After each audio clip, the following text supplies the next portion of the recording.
तो ये अक्षत गुप्ता सर की वीडियो है और मैं इनकी वीडियो पे पहले भी रिएक्ट कर चुका हूँ। ये चैनल मुझे पता नहीं अलाउ करता है कि नहीं। Still we can do all the process. और जैसा कि मैंने बताया था कि I have been watching such videos, I have seen almost all of their videos. तकरीबन सारी वीडियोज़ मैंने इनकी देख चुका हूँ। और जो है अक्षत गुप्ता जो है, इज़ द न्यू गाय। इनकी भी वीडियो मैं बहुत ज़्यादा देख रहा हूँ यूट्यूब पर, बहुत सारी डिटेल होती है इनकी वीडियो में। हमारे वेद शास्त्र जो है बहुत पुराने हैं और रिलीजन बहुत पुराना है, लेकिन स्टिल बहुत सी चीज़ें होती हैं सीखने को इसमें। और मैं तमाम रिलीजन की वीडियो देखता हूँ because I am interested in learning new things, specially दूसरे कल्चर्स, तमाम तरह के कल्चर्स के बारे में, मज़ाहब के बारे में। तो this the video that I found, it's called 3 untold stories from our Puranas. और ये अक्षत गुप्ता सर जो है, इनकी वीडियो है। तो लेट्स सी, 1 2 3 गो। आज मैं आप लोगों को शनि देव की कहानी सुनाता हूं, जिसमें आपकी शिव से भी मुलाकात होगी। नारायण नारायण करते हुए नारद मुनि पहुंचे शिव जी के पास और बोले, शनि देव आपकी तरफ आ रहे हैं, आप पे दृष्टि डाल दें। शिव जी बोले, शनि मुझ पे दृष्टि डालेंगे? मैं ऐसी जगह जाके छुप जाऊंगा कि शनि देव को मैं मिलूंगा ही नहीं पूरे 7.5 साल। शिव जी गए और गंगा के अंदर समाधि लगा के बैठ गए। 7.5 साल बीता, शिव जी बाहर आए, शनिदेव के पास गए और बोले कि देखे, मैं ऐसी जगह जाके छुपा कि तुम मुझे ढूंढ ही नहीं पाए। शनिदेव मुस्कुराए, हाथ जोड़े और बोले, हे प्रभु, आप इतनी ठंड में 7.5 साल सांस रोक के जो पानी के अंदर बैठे थे, वही मेरा 7.5 साल का 7.5 का प्रकोप था आप पे। और शिव जी बोले, उप्स। तो ये एक कहानी है जहाँ पे आपको ये 7.5 के अंदर पहले भी आई गेस बताया था कि दूसरी वीडियो पे जिसमें मैंने रिएक्ट किया था कि NASA failed to explain, that was the thumbnail of the video. तो उसमें उन्होंने 7.5 का बताया था कि उन्होंने बताया था ऊपरले हिस्से में, फिर दरमियाने हिस्से में, एंड टांगों पे, विच इज़ शनिदेव का प्रकोप। तो वीडियो भी इसी से रिलेटेड थी, शनिदेव से रिलेटेड थी। I think this guy really likes the Shanidev. समझ में आता है कि शनि देव की दृष्टि से भगवान भी नहीं बच पाते। तो सबको एक एक शक्तियाँ दी हुई हैं और सबकी शक्तियाँ, जो जिसके पास जो शक्ति है वो उसमें सबसे ज़्यादा महारत है, और हर कोई दूसरे की शक्ति और दूसरे का असर है उसका सम्मान करता है। तो अब हमने एक शनि की कहानी आपको सुनाई जिसमें शिव जी भी थे। अब हम आपको एक शिव जी की कहानी सुनाते हैं, लेकिन वो शिव जी की कहानी कम और गणेश जी की कहानी ज़्यादा है। तो बाल रूप में एक बार गणेश और कार्तिक दोनों आपस में लड़ पड़े। छोटे छोटे थे। लड़ाई इस बात पे थी कि शक्तिशाली इन दोनों में से ज्यादा कौन है। कार्तिक का कहना था कि मैं ज्यादा शक्तिशाली हूँ, और गणेश जी का मानना था कि शक्ति में तो मेरी बराबरी कोई कर ही नहीं सकता। ये दोनों लड़ते लड़ते अपने माता पिता के पास पहुंचे, शिव जी और पार्वती। वो बैठे हुए थे दोनों, शिव जी और पार्वती जी अपनी जगह पे। जब उनको ये पता चला तो शिव जी और पार्वती जी ने बोला कि एक काम करो, दोनों जन अपने अपने वाहन पे बैठ के पृथ्वी की परिक्रमा लगाओ 3 बार। जो 3 बार परिक्रमा खत्म करके पहले हमारे पास पहुंचेगा वो इस बात पे जीत जाएगा। दोनों जन निकले। कार्तिक अपने मोर पे बैठ के तुरंत निकल गए। रह गए गणेश जी, जिनका वाहन है चूहा। मगर फिर एक कमाल की बात हुई कार्तिक के सफर में।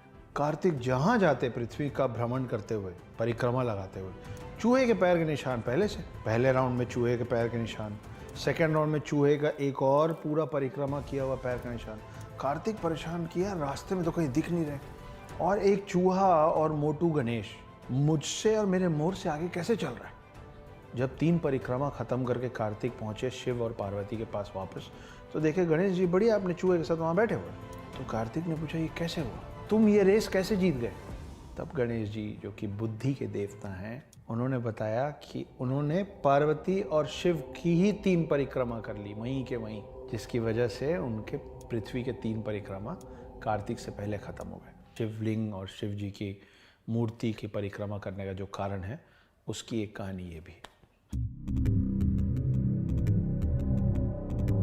सांप, सर्प, ये तो बहुत देखा है हम लोगों ने, पर पुराणों में इस बात की भी कहानी है कि पहली बार सर्प कहाँ से आए थे। तो एक कहानी है कि ऋषि कश्यप की पत्नियां थीं। एक पत्नी का नाम था कद्रू और दूसरी पत्नी का नाम था विंता। ये लोग ऋषि कश्यप के सारे पूजा पाठ में, तपस्या में उनकी मदद करते थे। एक दिन ऋषि कश्यप ने कहा दोनों से कि आप लोग इतनी मेरी मदद करते हैं, मेरे पूरे पूजा पाठ में मेरी सेवा करते हैं, आप लोग मांगिए आपको क्या वरदान मांगना है। वरदान में कद्रू ने 100 अंडे मांगे। उन्होंने कहा मुझे 100 ऐसे बच्चे चाहिए जो बहुत शक्तिशाली हों और जिनमें विष हो, जिनसे लोग डरें। कश्यप ने तथास्तु कह दिया। कद्रू को मिले 100 अंडे। उन सबको अलग अलग पोटलियों में रख दिया गया सेकने के लिए, ताकि वो हैच हो सकें, वो फूट सकें समय आने पे। अब बारी थी विंता की। विंता ने बोला कि मुझे भले कम बच्चे दीजिए, लेकिन कद्रू के बच्चों से ज़्यादा शक्तिशाली बच्चे चाहिए। ऋषि कश्यप ने बोला तथास्तु। उनको मिले 2 बड़े अंडे। उन 2 बड़े अंडों को भी रख दिया गया सेकने के लिए, ताकि जब वक्त आए तो उसमें से एक पूरा बच्चा निकले। ये जो 100 अंडे थे छोटे छोटे, ये एक एक करके फूटने लगे जब उनका वक्त आया, और उसमें से अलग अलग नाग निकलना चालू किए। उसी में से एक नाग है वासुकी, जो शिव जी के गर्दन पे होता है। शेष नाग और जितने भी बड़े प्रतापी नागों का नाम हमारे पुराणों में है, सब कद्रू के बच्चे हैं। जब एक एक करके ये सारे अंडे फूट रहे थे और एक के पीछे एक नाग निकल रहे थे, तो विंता जो थी कद्रू की बहन, वो अधीर होने लग गई, वो इम्पेशेंट होने लग गई। उनको लगा कि ये हो रहा है, मेरे साथ ऐसा क्यों नहीं हो रहा है। और जब उनसे रहा नहीं गया, तो उन्होंने अपने ही 2 अंडों में से एक अंडे को फोड़ दिया। उस अंडे से जो बच्चा निकला, उसका ऊपर का आधा बॉडी बना था और नीचे का आधा बॉडी अभी बन रहा था, मगर समय के पहले अंडा फोड़ देने के कारण ये अपाहिज रह गया। ये जब निकला तो इतना नाराज़ हुआ और ये बोला कि मैं आपके पास नहीं रुकूंगा, क्योंकि आपने मुझे पूर्ण नहीं होने दिया, और वो चला गया ऊपर। अब विंता बहुत ही पेशेंटली इंतज़ार करने लग गए अपने दूसरे अंडे के फूटने का। जब दूसरा अंडा फूटा तो उसमें से जो चीज़ निकली वो था गरुण। गरुण कौन है?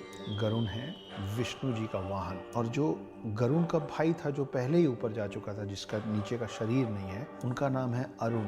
आज की डेट में अरुण कौन है? सूर्य देव के जो 7 घोड़े हैं, उनका जो रथ है, उस रथ का सारथी जो है, वो विष्णु के वाहन गरुण का भाई अरुण है। तो अरुण है सूर्य देव के सारथी और गरुण है विष्णु देव के वाहन। और कद्रू मतलब सारे सांप, और विंता के बेटे मतलब गरुण और अरुण, ये दोनों 2 बहनों के बच्चे हैं, और इनमें बहुत ज़्यादा दुश्मनी है। गरुण जो हैं वो नागों के बगल में खड़े नहीं हो सकते, और नाग गरुण से बहुत ज़्यादा नफरत, घृणा करते हैं। तो ये है कहानी गरुड़ के बनने की और पृथ्वी में पहली बार सांप आने की।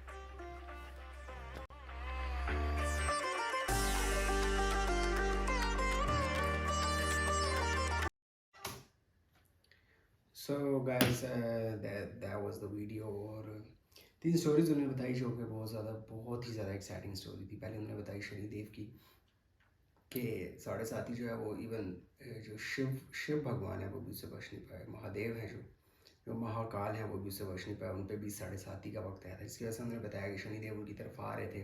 नारद मुनि ने शिव जी को बताया, वो उन्होंने समाधि ले ली जल में और 7.5 साल वहाँ स्पेंड किए। फिर जब वो बाहर निकले तो शनिदेव ने बताया था कि वही जो है आप पे जो यही वक्त आया था, यही मेरी 7.5 का वक्त था, यही वो टाइम था। देन गणेशा की और कार्तिकेय की स्टोरी बताई, कि जो ये स्टोरी मैंने पहले भी सुनी है कि उनको वो आपस में लड़ पड़े कि कौन ज़्यादा शक्तिशाली है। फिर उन्हें माता पार्वती ने कहा कि आप लोग जो है अर्थ का एक राउंड करो, सर्कल करो, 3 जो करेगा सबसे पहले वही सबसे ज़्यादा शक्तिशाली होगा।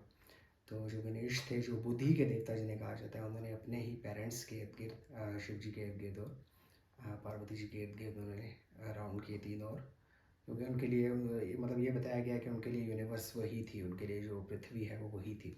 That was an amazing video. ये वीडियो में पहले ये कहानी में पहले भी स्टोरी सुन चुका हूँ। देन सर्प के बारे में उन्होंने बताया कि सांप पहले कहाँ से आए थे। ऋषि कश्यप की उन्होंने बताया दोनों पत्नियाँ थी।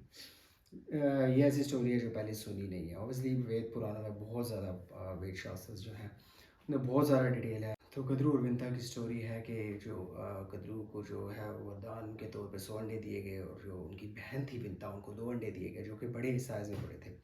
और 1900 अंडों में से तरह तरह के नाग निकले, और जिनमें से एक नाग उन्होंने बताया कि जो है शिव जी के गले में है वासुकी। जो 2 अंडों को विंता को जो 2 अंडे दिए गए, जो ऋषि कश्यप की जो दूसरी वाइफ थी, बहनें थी बेसिकली दोनों। तो उन्होंने बताया कि गरुण और अरुण का उन्होंने कॉन्सेप्ट बताया कि अरुण हु इज़ जो 7 घोड़ों वाला सारथी है, 7 घोड़ों वाला जो रथ है उसके सारथी हैं, जो कि सूर्य देव का है। और गरुण का उन्होंने बताया कि जो है वो वाहन है श्री विष्णु जी का। तो बहुत ज़्यादा डिटेल थी स्टोरी में अगेन। और 3 शॉर्ट स्टोरी उन्होंने बताई जो कि बहुत इंटरटेनिंग थी, बहुत ज़्यादा मतलब इंगेजिंग स्टोरी थी। As a story teller, I mean I really enjoyed it. Again amazing video, बहुत बहुत कुछ था, एक्साइटिंग स्टोरीज थी, जैसा कि हमेशा से जो है हिंदुज़म में इस तरह की स्टोरीज सुनने को मिलती हैं, बहुत ही एपिक टाइप की, और काफ़ी ज़्यादा सिमिलैरिटीज़ हैं। अगर आप देखो जो एंशियंट जो ग्रीक स्टोरीज़ हैं, ग्रीक गॉड्स हैं, उससे काफ़ी ज़्यादा कॉन्सेप्ट मिलते जुलते हैं। तो स्टोरी टेलर मैं बता रहा था कि ये जो अक्षय गुप्ता सर हैं, इनकी भी स्टोरी टेलिंग टेक्निक बहुत अच्छी है। तीन स्टोरीज उन्होंने बताई हैं, बहुत अच्छे तरीके से उन्होंने एक्सप्लेन किया। अमेजिंग स्टोरीज़ और बहुत कुछ नई चीज़ें थी, एक्साइटिंग स्टोरीज़ थी। और इसके अलावा as a story teller his technique is very good, and so great video, or it was a very entertaining video, I would say. And that's it for now. Have a good one. Peace out.